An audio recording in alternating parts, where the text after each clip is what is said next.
Hi, everyone. I'm Michael Bruce, CMO at Agent Moves, and welcome to our Good to Great series. We're all about sharing some amazing stories with top realtors and how they got there so we can help make more realtors great. So let's jump in with our guest today. I'd like you to meet Lindsey. Lindsey and I spoke for a few minutes, and I'd love to talk about things that are not real estate related to introduce Lindsey. And we talked about her being a collegiate swimmer and having a breaking a national record in high school, still holding that record. And me being a dad of kids that have played in college, played soccer in college, I know what Lindsay's been through. It's just an incredible experience, incredible work ethic to be a college athlete and go to school. It's like a full-time job. But so tell us about it, Lindsay. How did you go from high school star into college, and then how did you use some of those great things you learned in swimming to bring into the business world? Yeah, well, our 200 free relay broke the national record my junior year in high school. And so it got me my name in the International Swimming Hall of Fame, which was really cool. My parents are very proud of that. I'm still tacked up there, but learned a lot going through high school and college and how to be a team player and the grit that it takes to, manage swimming and going to school. It was tough, but, it made me tougher for today. So, you know, but it was fun, and I retired my swimsuit, so Just hit the no. beach now? Yeah, I just float now on a Right. noodle. And I know you talked about your kids. Would have loved them to maybe go for it. Yeah, they're 11 and 15, and I was really hoping one of them would swim, and neither of them have no interest. So I said, "You might be really good at it if you give it a try." But no Yeah, luck. yeah, that's all right. I'm sure they'll be on to other things. So then Yeah. tell me about what happens now, after college. When did you get involved in real estate? Well, after college, I worked for a radio station for a little while. That was a lot of fun and marketing. And then I became a financial advisor with Merrill Lynch. I did that for almost 4 years. And I had a client that was a real estate agent, and I was seeing how much money he was making and, running his own business and how exciting it was. And I said, okay, I want to look into this. And so I just made a leap of faith and jumped in with 2 feet full time. I'm going on my 19th year in real estate full time. So I started in 2000. And so, it was tough there for a little while, but it made me stronger for today because I've been through many different markets. And so, I can pretty much get through anything now. I've seen and done it all, and, had to really work hard to make it through those years in the Yeah. beginning. So tell me a little bit about the earlier challenges, and then I'll talk a little bit more like later, right, as you become more experienced and build up the practice. But talk a little bit about in the beginning, as you get involved and, you get through some of the training and all that. What were some of the challenges you found, and then how did you overcome them? I was in my early 20s, so I didn't really have a network. I was new to the Atlanta area. I was originally from Indiana, so I didn't really know a lot of people here. So I had to get out there and make it my own. I didn't have any help from my parents and just had to, I did open houses every single weekend for probably 15 years. So like all the time. I was doing open houses. And, if I didn't have somebody at the open house, I'd be walking out to the mailbox, and believe it or not, neighbors will stop and talk to you. And I picked up business that way. So, I just put a lot of grit into it. And, in the very beginning, I didn't even have money to go show houses. And I'm like, okay, how am I going to have gas to go show these homes? And something would happen and I'd have money show up in my mailbox where I got a rebate or, something would happen to say, keep going, keep going. And now I feel like, I bless a lot of lives by helping people in real estate, obtain their dreams and taking good care of them. Oh, that's great. Right. So then, a couple of years later, now you start to build a practice, right? You start to build a sphere of influence and so forth. So, tell us about maybe that mid market time that, the business built, and then how did you Yeah. go So forward and scale? back in the day, we did what, BPOs, which is broker price opinions, where you're basically going out and giving a pre appraisal for the banks for all these foreclosures. And, you get paid $60, $100, and you put a little bit of couple hours worth of work into it. And I said, I don't know if I like this. And a lot of my friends were chasing the banks and doing a lot of foreclosure business and making a lot of money. And I just didn't see that as a long term business solution and business model. And so I went after the families, even though I was struggling in the beginning. but I just kept helping families and chasing families and exceeding their expectations and taking great care of them. And then, getting introduced to their friends, their family, their coworkers, and kept going and kept going. And it just kept building by referral and repeat business. And they'd come back to me. Their kids have come to me. And, I had an agent that was a big foreclosure agent back in the day. And he called me and he says, "What the heck are you doing?" He's like, "Your numbers are here and like everybody else is here." And I said, "Well, when you were chasing the banks, I was chasing families. And now those families are referring everyone to me." And so, I work about 95% of my business by repeat and referral. So I'm very, very blessed with Wow, that. that is excellent. Yeah. Yeah. Building up that sphere, putting that time in on 15 years at open houses and building up that database. That's what it's all about. Right. And you're Right. right. I'm speaking to, dozens and dozens of agents. And yeah, the successful ones are like you. They didn't take open houses as beneath them. Even 10 years into it, this was a way of meeting people and building and kind of touching the flesh. But Yeah, you get to know people on a personal level and really show them that you know your stuff, and you can't really, it's harder to do that over the phone. yeah, yeah, definitely, definitely. So now talk about, coming into this next year, right? Looking at some goals for 2025. What are you seeing? What are you hoping for? Well, I just finished my 18th year, and it was my best year in the business. I closed 85 units, Wow. and my GCI is right at 1.2, 1.3, something like Oh, that. So, beautiful. very, very blessed with that. And for 2025, I don't aspire to sell, 100 homes. I'd like to do 75. If I hit 100, great, but I'm happy at 75, and I know where I can sustain and feel comfortable, and maintain it. And I have a wonderful back office team. So I'm a solo agent. I did 85 units as a solo agent, but I have a wonderful back office team that is a huge part of my success. So I could never do it without them. Wow. So yeah, No, they're a big.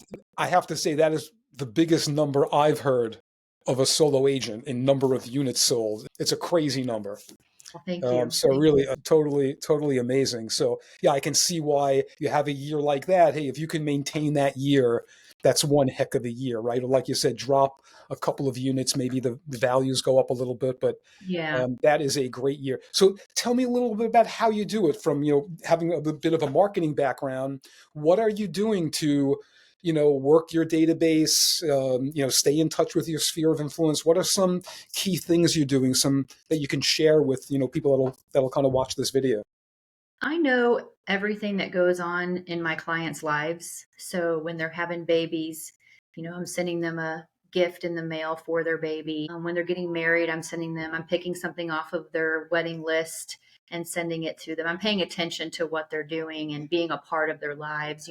When they have businesses that they're promoting, I'm buying something from their business. I go to their business, I buy things. I probably have 5 different Mary Kay reps and 5 different Rodan Field reps, because when you support someone's business, they're going to come back and support yours. So I try to, reach out to people that way too. So if I have a past client that has a sister or a friend that sells something, a lot of times I'll buy something from them just to kind of branch into their network of people, and then they get familiar with me.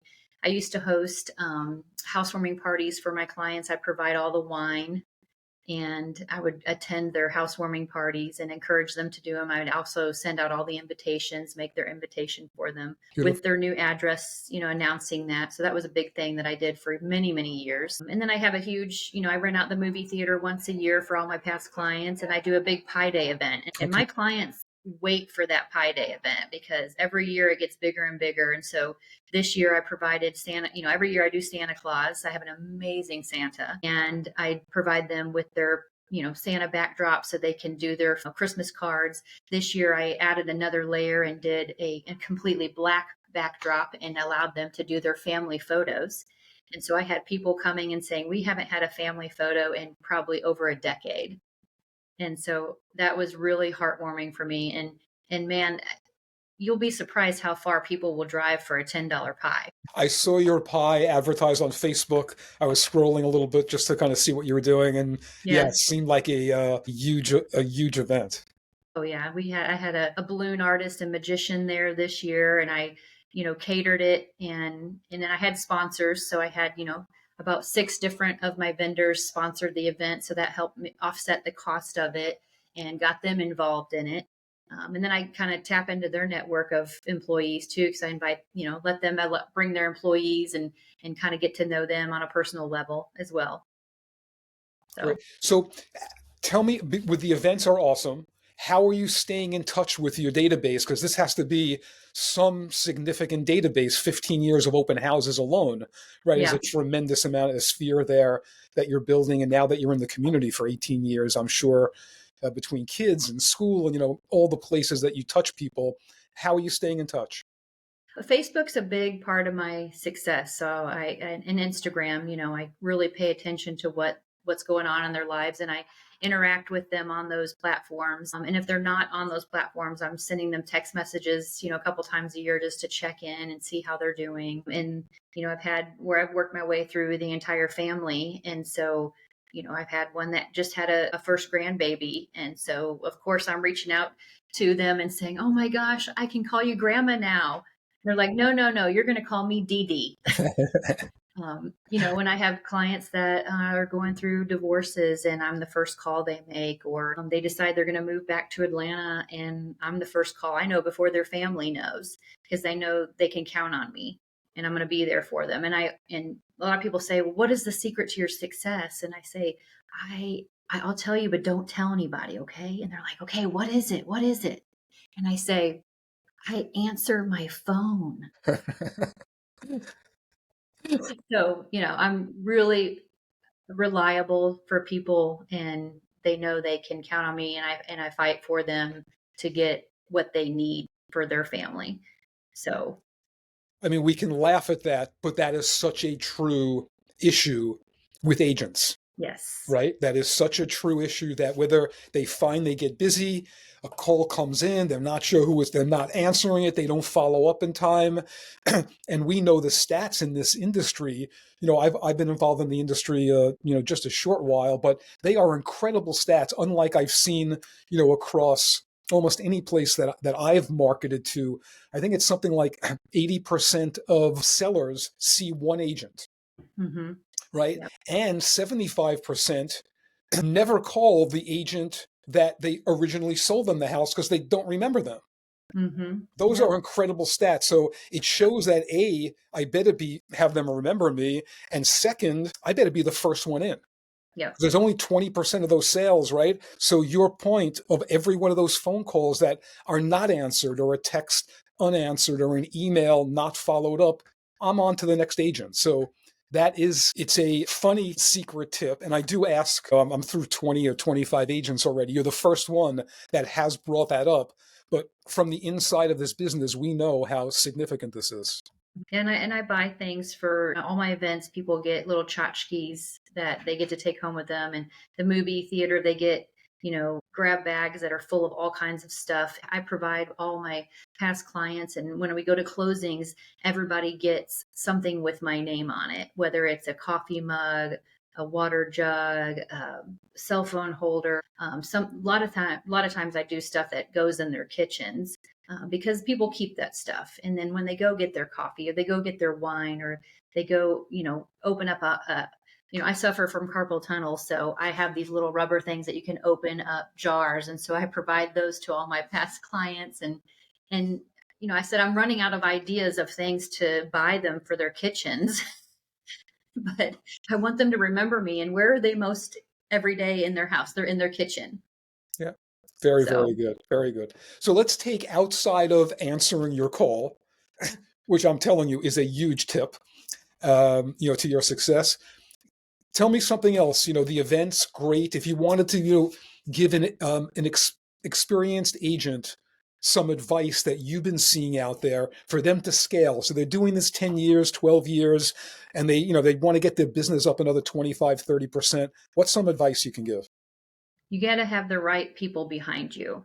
I've had a team before, and in March of 2022, I went back to being a solo agent. I realized that it just wasn't for me. What fuels my soul, I had to really do a deep dive into what makes me happy. And I love working with buyers and sellers and making dreams come true. I just did not like managing people, and that just wasn't my cup of tea. So I went back to being a solo agent in 2022. And no one cares if I'm in the office. I travel a lot. I can work from anywhere. And my clients a lot of times don't even know I'm on vacation. So, and I get to the closing table and they say, how many did you close this month? And I said, well, I closed 15. They're like, oh my God, I felt like I was your only client. And I said, that's fantastic. Then I'm winning. And, I just take really great care of people. I'm always there for them. I always respond quickly. And I have, the back office team. I had the same assistant for about 7 years, and things were getting missed and things were falling through the cracks. And they say, hire slow, fire fast. And I changed in, I think it was January 2020. January 2023. I changed my closing coordinator. I went to a closing coordinator that works from home. That's all she does is contract to close. And I had someone doing assistant and contract to close, which was a big mistake. Mm. So I have a virtual assistant that also is my listing manager, and then I have the closing coordinator. So by changing closing coordinators and finding the right person was a big change in my success. That's where, I haven't really changed anything that I'm doing except taking great care of people. But she is a big reason why I'm able to do more business, because once I get them under contract, she takes over from there. So the Got it. only thing I'm doing is, negotiating the contracts basically and advising the clients. So she does everything else. Right. Excellent. Yeah, you're again spot on, right? It's the who, not the how. Pretty famous book as well. It is about the who, right? It's the people, that are Yes. on the bus with you. And yeah, the faster, big business tends to be able to react quickly. Small businesses, it's harder. It becomes so personal relationship with someone and you want them to get better and you're working with them. But the reality is the faster you have the right people together, the better it's going to be for you, the easier to scale, a better business that you have. And every year I'm fine tuning everything in my business. Like I created a website because now that I'm 47 years old, I can't remember things anymore. And so I made a little website on my own. Took me hardly any time to make it. And I put cognito forms in there. And so anytime I'm driving down the road and a buyer calls me, a seller calls me, I pull that car over, I get on my phone on that website, I fill out the form, and that goes directly to one of my assistants that inputs the buyer information, inputs the seller information. Once I have a listing appointment, I create the listing appointment. There's another form for that, and I submit that. It goes directly to my assistant, my listing manager, and she knows exactly what she has to start doing. She prepares me for that appointment, puts it on my calendar. And so everything is just really fine tuned and automated. And if something doesn't make me money, typically I'm not doing that. So Excellent. Well, you seem to have a great process. I mean, in business, there's, people, process, systems, metrics that you're looking at. You seem to have it all, having figured out the people side to this now and running. And again, it's an incredible amount as a solo agent. I haven't heard numbers like that. It just absolutely fabulous. Congratulations is all I can say. And thank I'm you. thrilled to have you part of the Good to Great series. This is exactly what we want this series to be for other experienced agents to, if they can glean one nugget of information from this, it's a home run that they can come away. And if the one is answer your damn phone, we'll take it, right? It's a great, Yeah. great advice And to what's made you successful. And if you think you have it figured out and you're on top of the world, you're not going to grow. 100% of the time, I feel like a hot mess, and I know I can always do better. And I'm always trying to figure out ways to do things better. Just sat down today and looked at my goals for 2025. And I said, I know I can do better, because there's a lot of things that I didn't do. And I had a lot of business fall through the cracks, because I could have done better on the follow up. And so there's things that I'm implementing this year to help me fine tune, and I'm always fine tuning, always. Excellent. Love it. Love it. Well, thank you so, so much for your time, Lindsey. Really appreciate it. 20 minutes went by like a minute. Really enjoy the conversation. And please follow Lindsey on social media. I'm going to be following her on Facebook. Follow us as well, Agent Moves, and subscribe to our YouTube channel. And again, Lindsey, thank you so much for your time Yes. today. Thank you.